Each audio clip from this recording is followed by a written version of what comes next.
Amén. El verso 34 del capítulo 4. Bien, dice así la palabra del Señor. Jesús les dijo: mi comida es que haga la voluntad del que me envió y que acabe su obra. ¿Sí? Nuevamente, mi comida es que haga la voluntad del que me envió y que acabe su obra. Hasta ahí nada más. Vamos a darle gracias a Dios. Señor y Padre Santo, te damos gracias en esta hora que nos permite oír su palabra, porque usted, Señor, nos bendice con su palabra. Su palabra es usted mismo hablándonos a nuestra vida, a nuestro corazón. Tu palabra, la Biblia es tu palabra, y por tal la recibimos como tal, Señor, para que nos ministre, para que nos hable, para que nos eduque, nos enseñe, nos amoneste, nos anime, nos fortalezca, Señor, para que podamos, Señor, vivir como hijos de Dios. Señor, tomando en cuenta que tu palabra, Señor, es la que necesitamos cada día, Señor, ese alimento sólido para que podamos nutrirnos con toda la palabra, Señor, tuya, para que estemos así, Señor, preparados para toda buena obra. Y te damos gracias en este momento por hablarnos, y bendice también a los que vayan a oír después este mensaje por medio del audio. De igual manera, sean bendecidos. En el nombre de Jesús. Amén. Y amén. Tomen su lugar. ¿Qué vemos aquí en esta historia? Vemos a Jesús, que Él se queda en un lugar en donde Él pasa ese día porque iban hacia Jerusalén, pero dice que era necesario pasar por un lugar que se llamaba Samaria, ¿cierto? Y tuvieron que cruzar camino donde normalmente los judíos no pasaban porque tenían enemistad, había discordia entre judíos y samaritanos, ¿cierto? Había ese mal sentir de unos a otros. Y bueno, Jesús muestra esa diferencia, ¿no? De que para Él no hace ninguna acepción de personas. ¿Cuántos dicen amén? ¿Sí? Dios no hace acepción de personas, sino que se agrada de toda nación y lengua de los hombres que le temen. Amén. Si es que Él pasa por ahí, y al estar ahí en ese lugar, dice que va al pozo de Jacob. Mientras tanto, los discípulos van a buscar qué comer, van a buscar comida al pueblo. Van a comprar el alimento, pero en tanto que ellos van, Jesús está hablando con una mujer que necesitaba la salvación, que necesitaba la nueva vida, que necesitaba esperanza. Una mujer que se encontraba totalmente, digamos, refundida en la tristeza, en el abandono, en la vergüenza. Porque al parecer una mujer que no había podido establecer una relación matrimonial y no tenía esposo, sino que vivía probablemente con alguien que no era su esposo. Y bueno, al estar en esa situación no hay algo de satisfacción, no hay algo de que su alma esté completa. Por eso, dichosos aquellos que ya se han casado, que viven completos, que Dios los ha bendecido, y a los que no, pues que Dios los bendiga. ¿Sí? Que Dios los ayude, que puedan encontrar su esposa o su esposo, como dice la Escritura, dichoso el hombre que encuentra esposa porque ha encontrado el favor del Señor, ¿cierto? Muy bien. Entonces, ¿qué vemos aquí en esta historia? Que Jesús está ahí hablando con ella, pero mientras ellos regresan, los discípulos vienen con la comida y le ofrecen la comida, que si quiere comer. Por lo tanto, Él les responde y les dice: mi comida. A ver, vamos a leerlo en el verso 31. Dice: entre tanto los discípulos le rogaban diciendo: Rabí, come. Él les dijo: yo tengo una comida que comer que vosotros no sabéis. ¿Sí? Dice: entonces los discípulos decían unos a otros: ¿le habrá traído alguien de comer?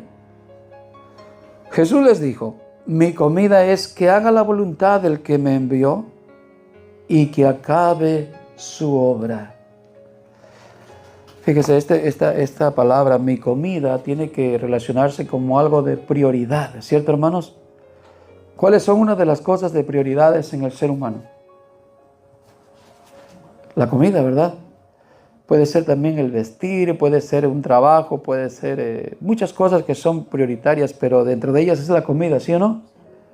Yo por la comida siempre estoy luchando, estoy trabajando, ¿sí o no?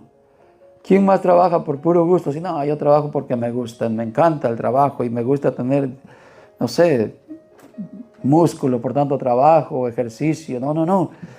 En el enfoque en la vida como algo primordial, ¿quién no trabaja para adquirir alimentos? ¿Sí o no?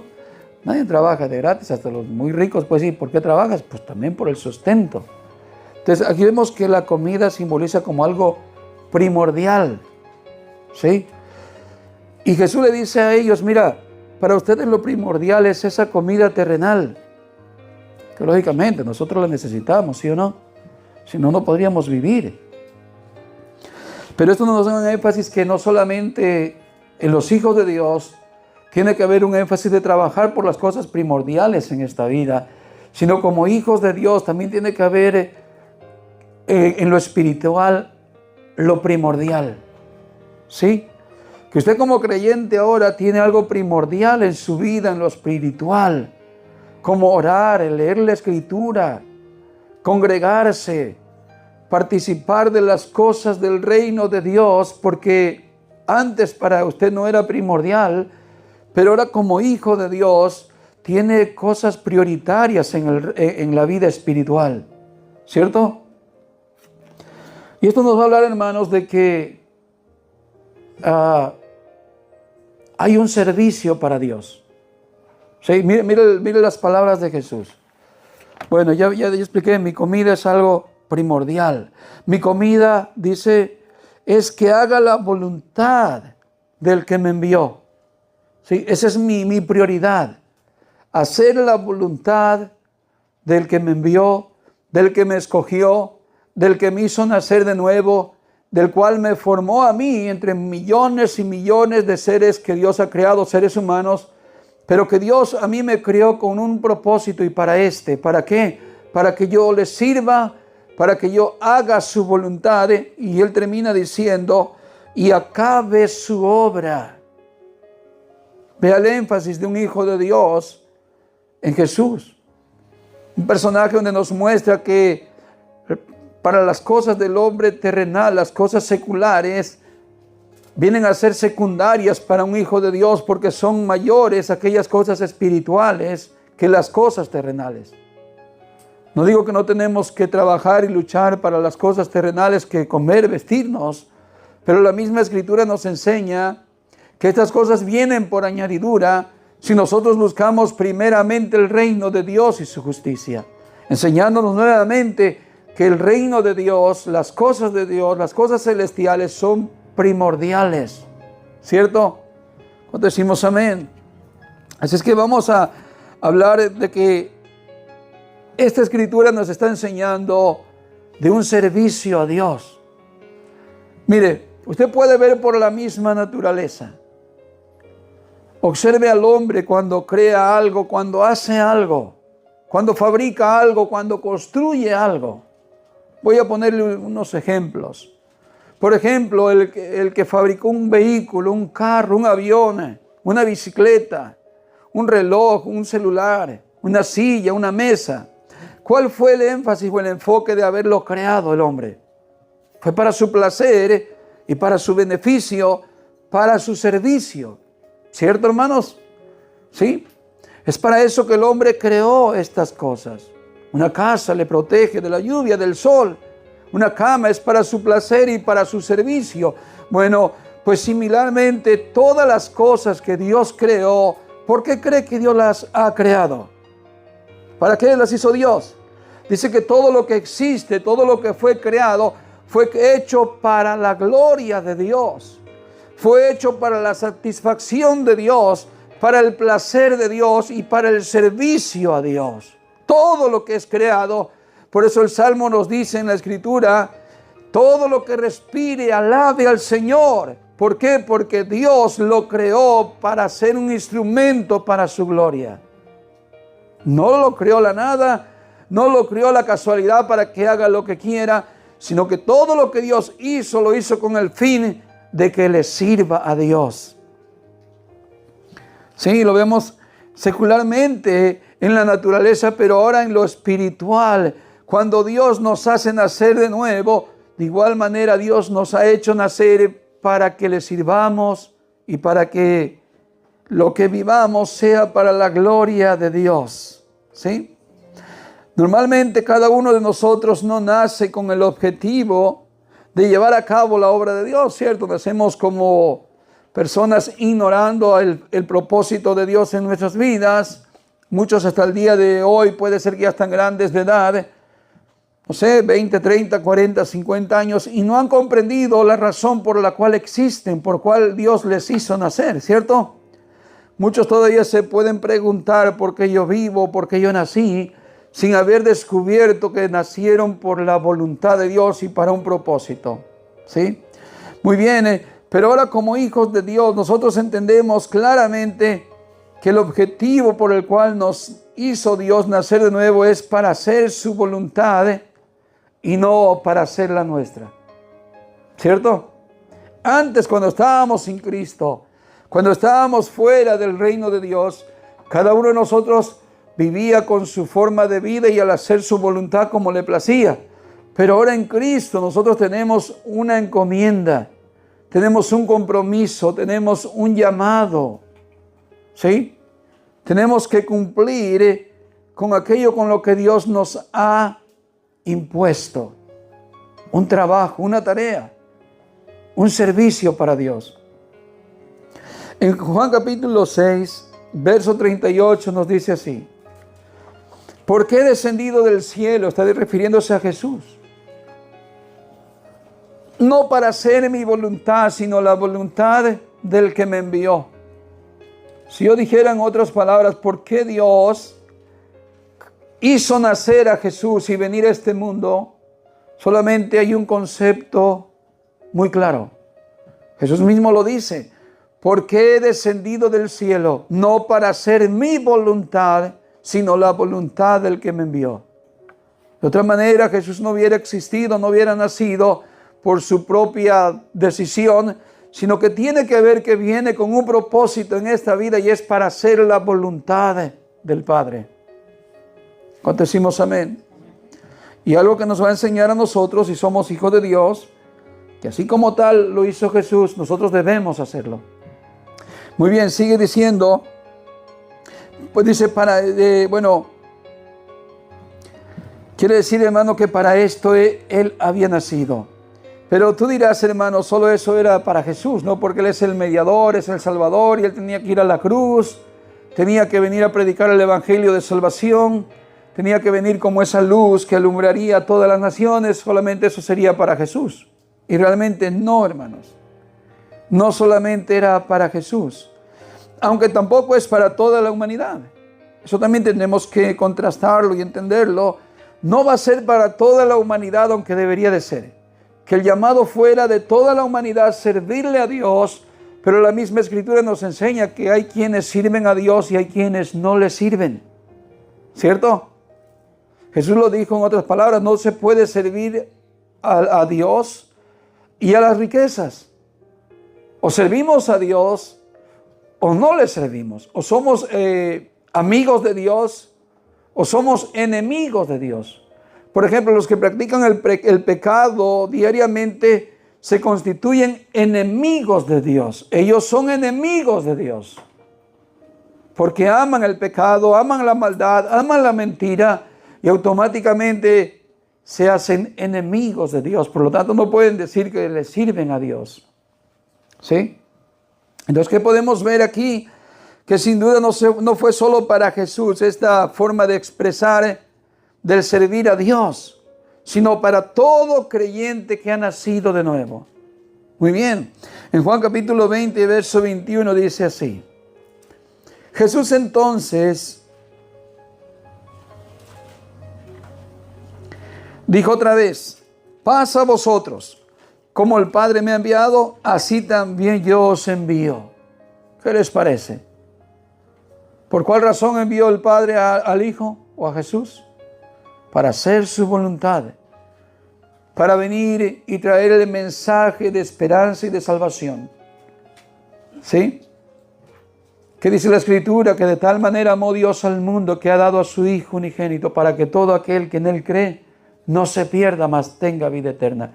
Y este es el gran amor de Dios, reflejado en Jesús, reflejado ahí en la cruz. Un mensaje de paz, un mensaje de amor, un mensaje de esperanza. Jesús no trajo un mensaje de odio, no trajo un mensaje de desprecio a nadie. Él dijo, yo no he venido a juzgar ni a condenar a nadie. No, yo no he venido a eso, sino más bien ha venido para salvar a todo aquel que cree en Él.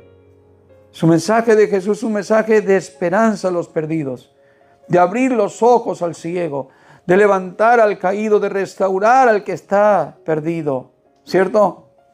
Pero esa encomienda también nos está enseñando que es para todo hijo de Dios. Jesús le dice cuando entra ahí en el aposento alto y con las puertas cerradas, entró y dijo por segunda vez, paz a vosotros. Así como el Padre me envió a mí a esa encomienda, a ese servicio a Dios, a ese trabajo de la obra de Dios para que se termine, así también yo les doy la encomienda a ustedes. Así también yo los envío a ustedes a ese servicio, a esa encomienda. Igual en Juan capítulo 17 y el verso 18 dice así: como tú me enviaste al mundo, yo también los he enviado al mundo. Hay quienes piensan que ser cristiano tiene que encerrarse en 4 paredes, perderse en un monte, en una montaña, porque en el mundo no se puede vivir como cristiano habiendo tanta tentación y tanto pecado, ¿no? No, pero yo cómo voy a ser cristiano si mira cómo está el mundo. Tendría yo que encerrarme en un lugar oculto para no pecar. Pero si el pecado no está fuera de nosotros, muchas veces el pecado está dentro de nosotros. Y con las cosas más grandes que lidiamos y más fuertes, no es con Satanás que ande fuera de nosotros, sino con lo que está dentro de nosotros. De nuestra naturaleza pecaminosa, de nuestros deseos impuros, de nuestro corazón perverso y engañoso, más que todas las cosas, incluyendo a Satanás probablemente. Pero claro, la gente cristianoide y espiritualoide dicen todo es por culpa del diablo. Y no se da cuenta que con lo que lucha más grande es con lo que está dentro de él. Jesús lo dijo claramente. ¿De dónde salen las cosas malas? Del corazón del hombre. De lo de dentro del corazón salen los hurtos, los robos, la perversión, la maldad. Es ahí donde el hombre tiene que enseñarse a pelear contra lo que está dentro de él y no lo que está fuera de él. ¿Cierto? A veces como cristianos nosotros queremos ya matar al prójimo porque pensamos que él nos lleva a pecar cuando somos realmente nosotros mismos nuestros propios enemigos, la carne, lo que tenemos dentro de nuestro corazón. Así es que el Señor dice que nos envía al mundo, ¿para qué? ¿Para divertirnos en el mundo? No, para llevar el Evangelio, para llevar la luz al mundo, la esperanza a este mundo caído, lleno de necesidad, lleno de desesperación, lleno de dolor, porque están enfermos, están dañados, todo está dañado de su ser, lo dijo la Escritura, desde la coronilla de su cabeza hasta la punta de sus pies no hay cosa sana, no hay algo bueno, por lo tanto lo que necesitan es a Dios. Pero ¿a quién le ha dado Dios la encomienda? ¿A quién se lo ha dado si no ha sido a la iglesia?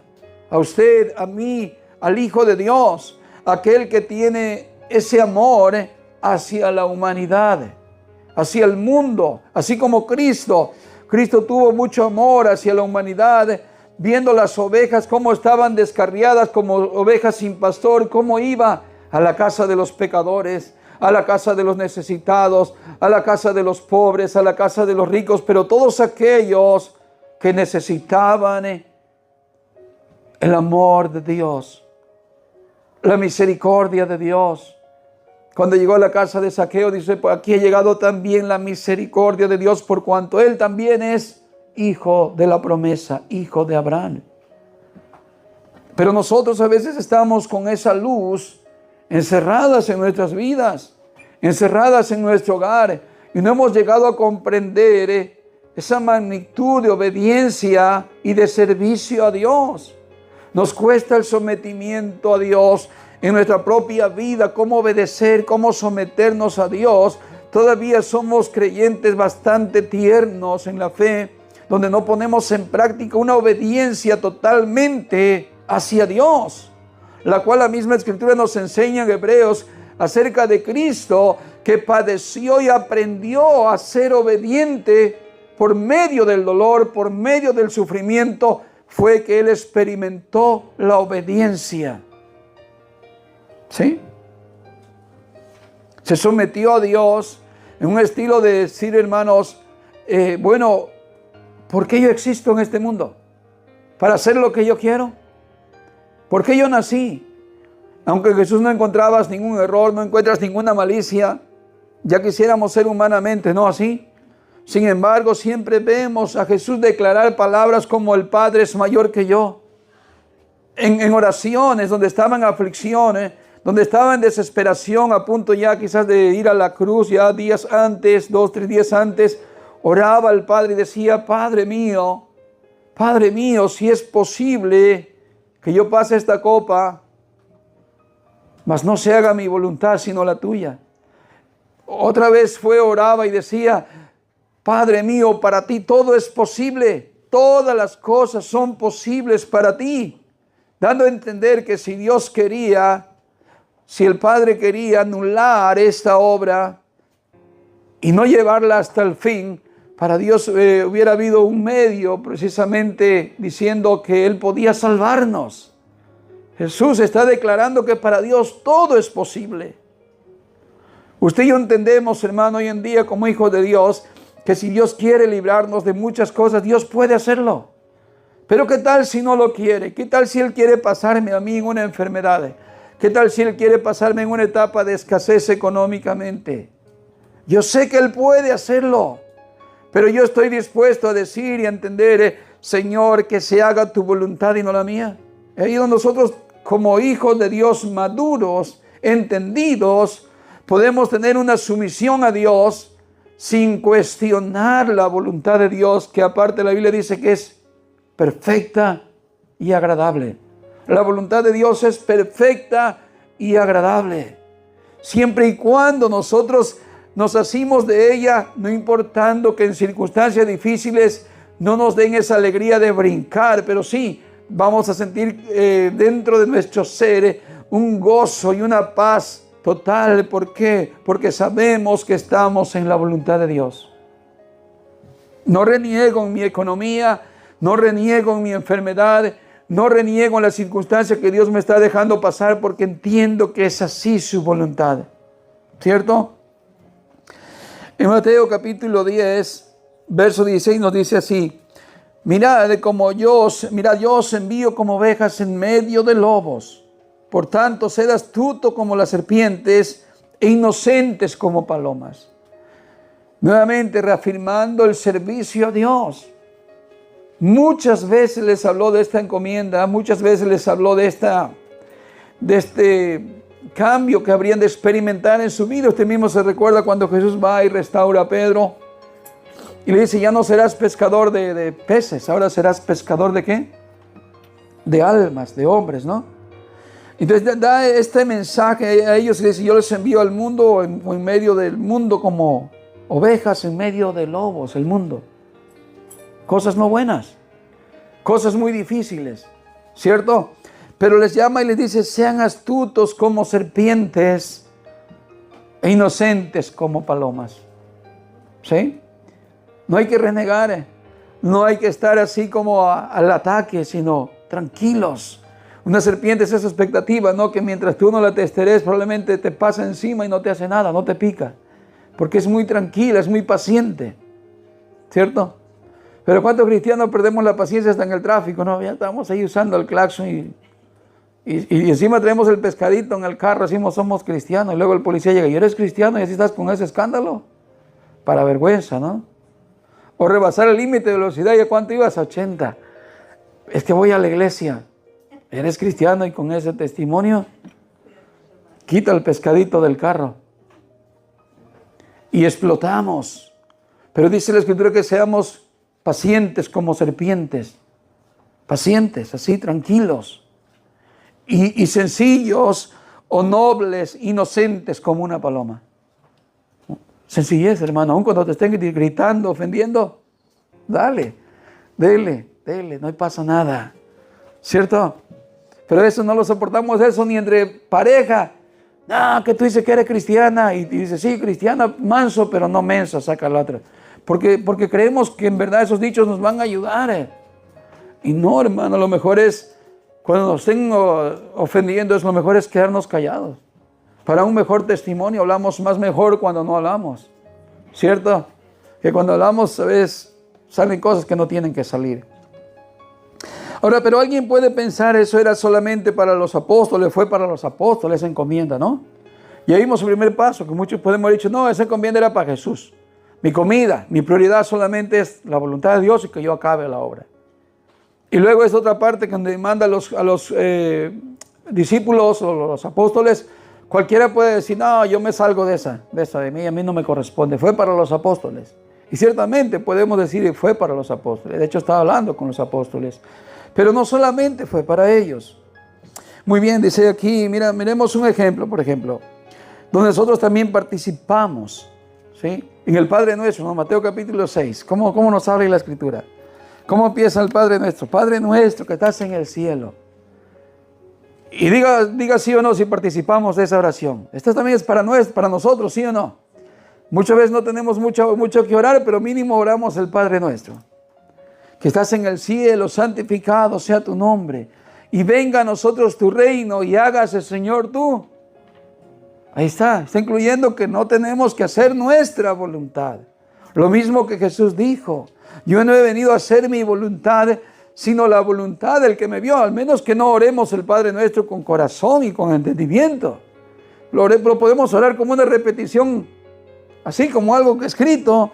Padre Nuestro que estás en el cielo, y me acuesto a dormir y ya. ¿Qué dijiste? No sé, pero lo repetí. Pero si le pones atención, estás hablando de que venga el reino de Dios a tu vida.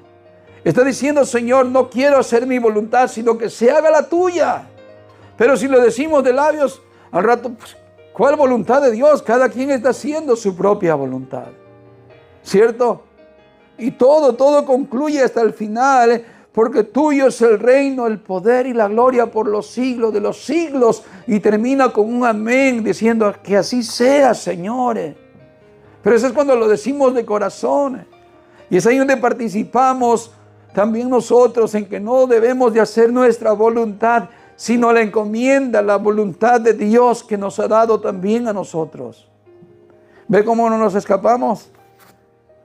¿Ve cómo también debemos participar como participaron los apóstoles? Como mismo Jesús nos deja ejemplo de cómo seguir sus pisadas en cuanto a esa obediencia y sumisión humanamente al Padre, ¿cierto?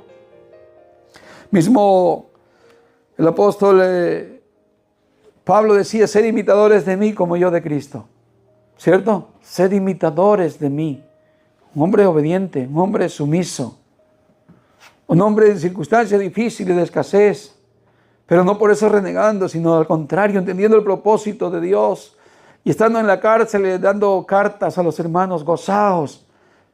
Os vuelvo a escribir, regocijaos, siempre regocijaos. ¿Ve?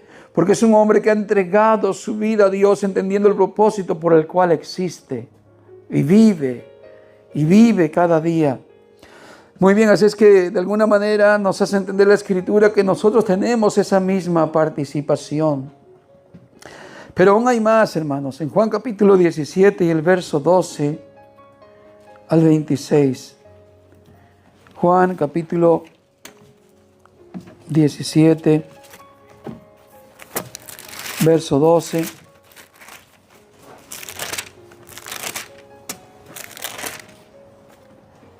Dice, esta es una gran oración que Jesús hizo desde el capítulo 17, verso 1, es una gran oración. Y aquí incluye a todos los que habrían de creer en Jesús. En este caso a la iglesia, a los que hemos creído y los que faltan por creer. Dice, cuando estaba con ellos, dice verso 12, en el mundo, yo los guardaba en tu nombre, a los que me diste yo los guardé. Y ninguno de ellos se perdió, sino el hijo de perdición, para que la Escritura se cumpliese. Pero ahora voy a ti y hablo esto en el mundo, para que tengan mi gozo cumplido en sí mismos. Yo les he dado tu palabra, y el mundo los aborrece porque no son del mundo, como tampoco yo soy del mundo. No ruego que los quites del mundo, sino que los guardes del mal. No son del mundo, como tampoco yo soy del mundo.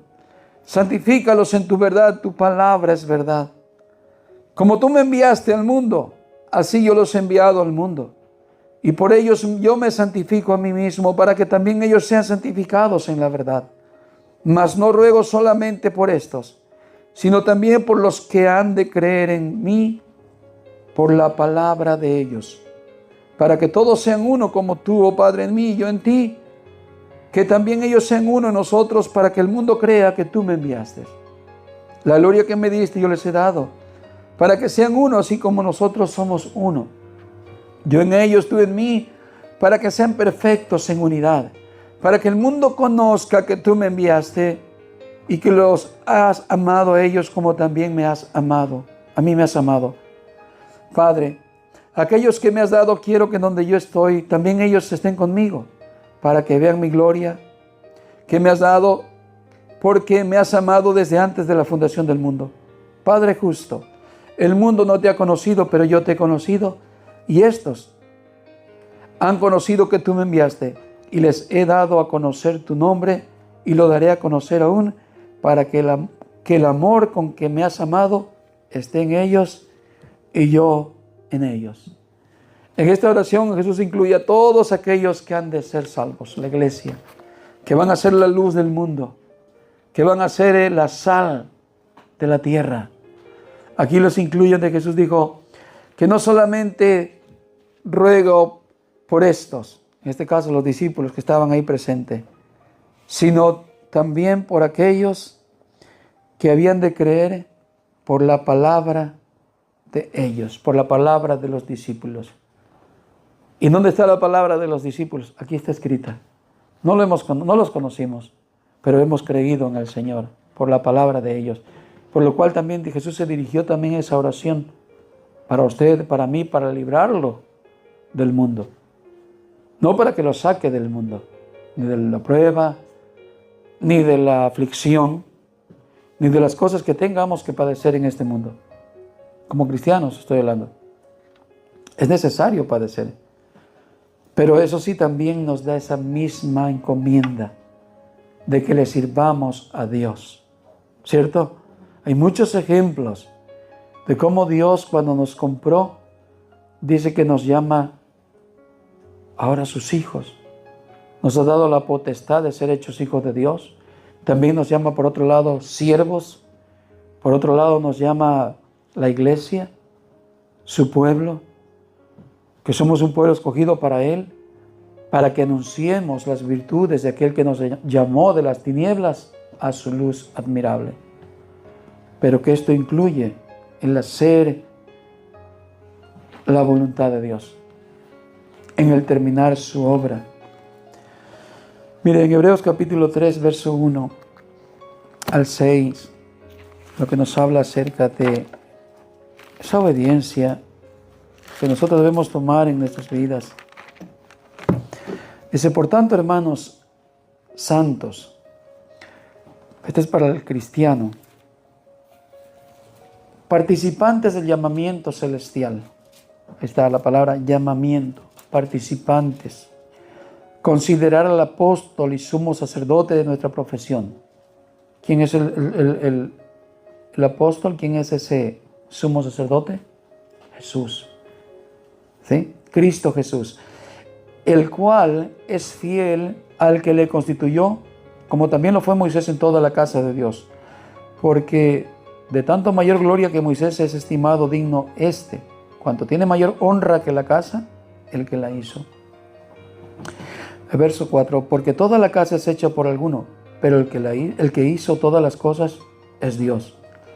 Y Moisés, a la verdad, fue fiel en toda la casa de Dios como siervo, para testimonio de lo que se iba a decir, pero Cristo como hijo sobre su casa, la cual casa somos nosotros y retenemos firme hasta el fin la confianza y el gloriarnos en la esperanza. ¿Sí? ¿Qué vemos aquí? Que de alguna manera no tenemos que persistir en esta vida de obediencia que tenemos hacia Dios y en el servicio, en el llamamiento en la vocación que tenemos del llamado que Dios nos dio. ¿Sí? Tenemos que ejercitarnos y recordar esto. Hay cosas que son prioritarias, hermanos, y servirle a Dios son cosas prioritarias en el Hijo de Dios. No son cosas secundarias. Son cosas que cada hijo de Dios debe tener en mente. El servir a Dios mientras está en esta vida. Yo me recuerdo cuando el Señor hablaba al pueblo de Israel y le daba el mandamiento y le decía: acuérdate por tanto de los mandamientos, de ponerlas por obra y de servir al Señor con todo tu corazón y con toda tu alma y con todas tus fuerzas. No se te olvide, Israel. Lo mismo es a nosotros. Que no se nos olvide que si Dios nos escogió y le quitó la heredad a aquellos labradores malvados y nos la entregó a nosotros, no es para estar durmiendo. No es para estar, hermanos, tibios. No es para estar contemplando nuestras cosas, mis ideas, mis gustos o las cosas que yo quiero. Yo sé que yo quiero muchas cosas. Yo tengo mis sueños. Yo tengo mis ideas. Pero encima de todas mis ideas está Dios. En un verdadero creyente, lo primordial es Dios y su obra. ¿Cierto, hermanos? Y lo vemos reflejados en cristianos fieles. No solamente hoy en día, yo sé que hay cristianos que lo hacen, que lo viven, que lo practican, pero lo vemos más en las Escrituras, como lo fueron los apóstoles, que llevaron a cabo, hermanos, aún con su vida, este servicio a Dios. No buscaban honra de la gente, no buscaban el servir a los hombres para vanagloria, sino que el apóstol Pablo decía, y el apóstol Pedro cuando llegaban a la cárcel: sabed esto, que es menester obedecer a Dios antes que a los hombres, imponiendo este pensamiento. Las cosas prioritarias en el servicio es a Dios antes que las suyas, antes que las propias personalmente, ¿cierto? El mismo apóstol Pablo hablaba de anunciar el evangelio, de que era una encomienda, ¿sí? Que decía: ay de mí si no anunciar el evangelio, ay de mí, porque me es una impuesta necesidad. Es un compromiso. No es porque yo lo quise. Pablo no se escogió, Saulo no se escogió a sí mismo, Dios lo escogió. Pero Jesús le dijo para qué lo había escogido. ¿Sí? Que dijo: yo le enseñaré cuánto le es menester, cuánto le es necesario padecer por causa de mi nombre en ese servicio a Dios. ¿Sí? Usted tiene que entender eso. Si usted realmente reconoce que ha sido escogido por Dios y nació de nuevo, Dios lo escogió para hacer la voluntad de Él y no su voluntad. ¿Sí, hermanos? Y usted tiene que entender eso, para que cuando llegue ante el Señor le diga por lo menos: buen siervo fiel. Y usted se diga: siervo inútil, que apenas si lo que me has encargado hacer, eso he hecho. ¿Cierto? Pero imagínese que si no lo hacemos ni de siervo inútil, es porque en realidad no nos importa tanto la voluntad de Dios, sino nuestra voluntad. Hacemos lo que queremos, vivimos como queremos, no nos capacitamos, no hacemos lo que es la obra de Dios. ¿Sí? ¿Qué es la obra de Dios? Esa es su voluntad, la obra. Que todo mundo conozca, en este caso, el Evangelio. Mi deber, su deber de usted es comunicar a los demás el Evangelio. No hay razón por la cual vivir sino esta. Y tenemos un propósito de Dios por la cual vivimos y existimos. ¿Cierto? Para los que no tienen a Dios, hermanos, ellos no tienen fundamento de cómo vivir ni para qué vivir. Creen que vienen de la nada y piensan que hay nada después de la muerte. Pero para un hijo de Dios sí hay algo después de la muerte. Y hay cosas que Dios ha preparado. Vida eterna. Vida eterna para aquellos que han sido firmes en su llamado. Y también hay consecuencia para todos los que no sirvieron a Dios. Pero bueno, esto es para que usted y yo reflexionemos hoy. Estamos priorizando hoy en día nuestras vidas en hacer la voluntad de Dios. ¿O qué es nuestro hábitat? ¿Cuál es mi prioridad? ¿Cuál es tu prioridad? Si tienes prioridad, muéstralas con tu forma de vida, no con palabras, porque eso se lo lleva el viento. Debes entender que así como Jesús se capacitó, tú tienes que capacitarte para el servicio. Yo veo en Jesús a un joven con el llamamiento y él con el ímpetu, con el corazón, con la pasión a punto de explotarle su corazón para entrarle al servicio de Dios. Y a los, ¿cuántos? Cortos 12 años está en el templo, queriendo ya empezar el ministerio del servicio a Dios. Y no, Dios no se lo permite, el Padre todavía no le da el permiso porque es un tiempo de preparación para luego salir y hacerlo bien. Pero de nosotros tiene que salir el capacitarnos.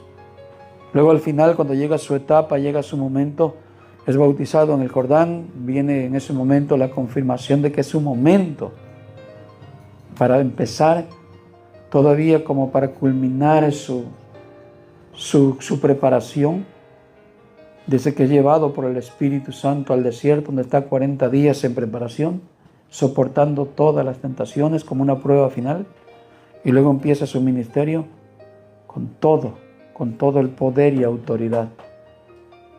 Eso nos los muestra para que entendamos esto. Servir a Dios no es cosa de dulces y chicles, ¿sí me entiende? Y de dichos y cosas así de sobrenaturales y ese mundo de espiritualoides y todo eso, no. Sino que un hombre tiene que ser serio en las cosas de Dios y capacitarse en la palabra del Señor. Y mostrar por la constancia, los frutos del Espíritu, por ese conocimiento de Dios, para cuando viene la prueba, está firme y está sólido. Pero hoy se mira el cristianismo muy débil. Gente que no conoce la Biblia, mucho menos que la practica, y por la falta del conocimiento son víctimas en las tentaciones, son víctimas en las pruebas, no saben resistir las tentaciones, no saben resistir a Satanás. Y al rato que vemos, personas que dicen que son cristianos, pero al final no dan un fruto digno, no solamente de arrepentimiento, sino un fruto digno de servicio a Dios. Vemos a un Juan el Bautista, un hombre que se fue al desierto también a capacitarse, deja la ciudad, deja las comodidades, deja los privilegios, porque era un hijo de sacerdote, deja todo, porque va a un estado de disciplina. Eso es lo que falta hoy en día, disciplina, mi enseñanza, mi capacitación. Y no esa vida, hermano, tan fácil de cristianismo, de no capacitarse, de no estudio, de no orar, no buscar a Dios, y quiero que al rato todo fluya como si en verdad soy un capacitado. No, hermanos, esto no va a ser así. Como lo enseñaba, ¿no? De que el que pida sabiduría, demándela al Señor. Pero no es demandar de una simple oración, Señor, descienda tu poder y me llene de sabiduría, sino que es a través de una búsqueda profunda en la palabra del Señor. Meditar, estudiar, practicarla. Estudiar, meditar, practicarla. Y ahí viene la sabiduría. No es fácil ser cristiano. Al menos un buen cristiano, como lo manda la Biblia. Y este es el reto para nosotros. ¿Queremos servir al Señor? Hagámoslo de verdad y esforcémonos. ¿Por qué? Porque si fuimos escogidos para eso, debemos estimularnos, debemos esforzarnos, debemos, hermanos, ser valientes en el servicio a Dios. ¿Sí? ¿Cuánta gente se esfuerza en lo secular? ¿Cuánta gente se capacita en lo secular? ¿Cuánta gente paga por, en verdad, tener un curso, un título, para luego ejercer ese servicio, un servicio? Y bien por ellos. Un jugador de fútbol, no crea que va a desenvolverse en la cancha simplemente por tirar 2 o 3 patadas al día a la pelota. Un doctor no cree que van a ser 3 meses de estudio y al rato usar un bisturí para salvarle la vida a una persona. Lo matarían en la primera cirugía que hiciera si no se capacitara en verdad. ¿Cree usted que un cristiano tibio igual va a ejercer una labor en cuanto a traer un mensaje de salvación al pecador? Simplemente va a perder esa alma porque no está capacitado para el servicio a Dios. Simplemente va a dar un mal testimonio porque no está ejerciendo una vida de disciplina, de aprendizaje y de entrega a Dios. Todo esto requiere, hermanos, esfuerzo y sacrificio. Es que debemos tomarlo en serio, hermano, en cuanto al servicio a Dios, para que honremos cada uno de nosotros ese ministerio cual Dios nos ha dado para hacer su voluntad y no la nuestra. Pero para eso es necesario morir a nosotros mismos. Si tú estás dispuesto a morir a tu deseo y a tus propias intenciones o deseos, no estoy diciendo que todos son malos, pero aún los buenos, es necesario renunciar para que así Dios, hermanos, nos guíe a donde Él quiera que vayamos. Amén. Bueno, póngase de pie y vamos a orar. Vamos a orar para que Dios nos llene de valentía. Yo me recuerdo en el comienzo de la iglesia, cuando los apóstoles estaban ejerciendo el servicio, que a Pedro y a Juan lo llevaron preso a la cárcel y los azotaron, ¿verdad? Porque estaban dando testimonio del servicio a Dios. Y ellos dijeron, bueno, se nos acusa de que hoy un hombre haya sido sanado, levantado en el nombre de Jesús. ¿De tal cosa se nos acusa? qué mal hemos hecho. No hay ningún mal. Sin embargo, ellos le prohibían que hablaran más en el nombre de Jesús y los intimidaron azotándole, a lo cual no les dio temor alguno a ellos. Luego, cuando ya estaban reunidos, dice que ellos elevaron su voz y dijeron el salmo que estaba escrito: Señor, ¿por qué se amotinan las gentes contra ti y hablan mal contra tu Hijo, aquel que tú ungiste, aquel que trajo un buen mensaje? Pero esto era para que se cumplieran las Escrituras, que le aborrecen a Dios. Y ellos empezaron a orar, pidiéndole denuedo, pidiéndole libertad, pidiéndole valentía. Y dice que mientras ellos oraban, pidiéndole incluso a Dios que mostrara señales y maravillas, milagros de sanidades, mientras seguía predicando el nombre de Jesús, que aquel lugar hasta tembló. Porque era una oración genuina. Era una oración no para pedir prosperidad como hoy se pide. Esos evangelios de hoy en día están súper torcidos. Y aquella oración nos hace ver cómo Dios está de acuerdo cuando hay alguien que se ha unido a la voluntad de Dios. Ellos salen de ahí, hermanos, con más gozo. Dice que salieron como tomados por dignos de haber sido azotados, de haber padecido por causa de Cristo. Hoy el cristiano de hoy no quiere ni padecer ni enfermedad, ni pobreza, y reprenden la pobreza, reprenden la enfermedad, reprenden todo. Cuando en aquel tiempo era dicha de servir al Señor y padecer por causa del Señor. ¿Cierto? Quisiera que usted me ayudara a orar para pedirle a Dios esa valentía también y ese enfoque de servicio. No desperdicies tu vida. Y los que ya estamos más viejos, hermanos, debemos meditar más en esto. Porque los que están más jóvenes tal vez tengan más tiempo todavía de meditar y entregarse a Dios completamente. Pero los que estamos más avanzados deberíamos de ser totalmente más entendidos. Hermanos, los que ya vivimos ya 40, 50 años, tal vez nos quedan, no sé, un cuarto más de lo que hemos vivido, 10, 15 años más. ¿Cree usted que no vale la pena servirle a Dios más completamente? Totalmente. Y que no desaprovechemos nuestro tiempo, sino que lo utilicemos, como dice la Escritura, bien, aprovechando, ministrando bien el tiempo. Señor y Padre Santo que moras en el cielo, Señor, te damos gracias porque nos has hablado a nuestra vida